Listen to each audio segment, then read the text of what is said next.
เป็นหนุ่มเป็นสาวก่อนถึงข่าวที่จะแต่งงานคงหากันมาตั้งนานสาบานกันตั้งหลายทีจึงตัดสินใจแต่งกันไปตามประเพณีเขาขอไว้พรเป็นทีดีว่าอย่าได้หมดหมองขอให้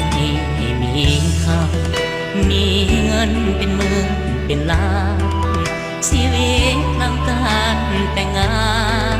จงสุขสันต์ด้วยกันทั้งสองขอให้เฮืองลีอย่าสถิตในแผ่นดินทองโอ้ยภัยอย่าได้มาต้องขอความหักให้กี่หลัง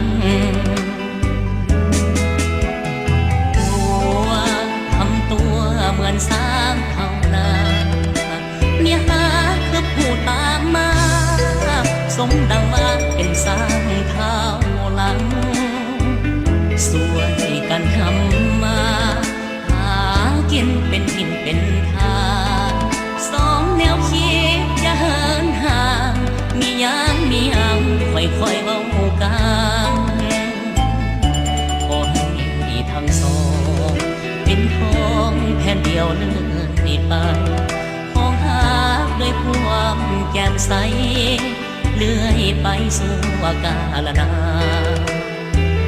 ถือเท้ายอดหอตาบองยอดแห่งด้วยกันหากเดียวใจเดียวเท่านั้นสวรรค์จึงเมตตาปราณี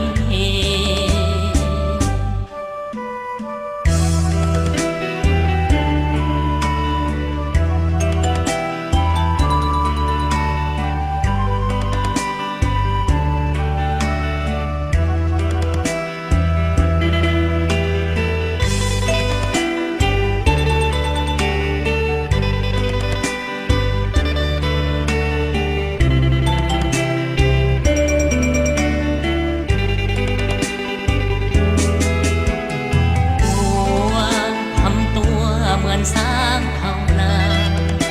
เมียหาคือผู้ตามมาสมดังว่าเป็นสร้างเท้าหลังสวยกันคำมาหากินเป็นกินเป็นทางสองแนวคิดจะเหินห่างมียังค่อยๆเว้ากันขอให้ทั้งสองเป็นทองแผ่นเดียวเลื่อนไป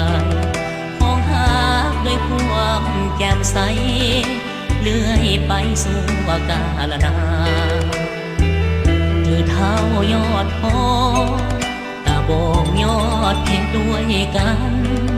หากเดียวใจเดียวเท่านั้นสวรรค์จึงเมตตา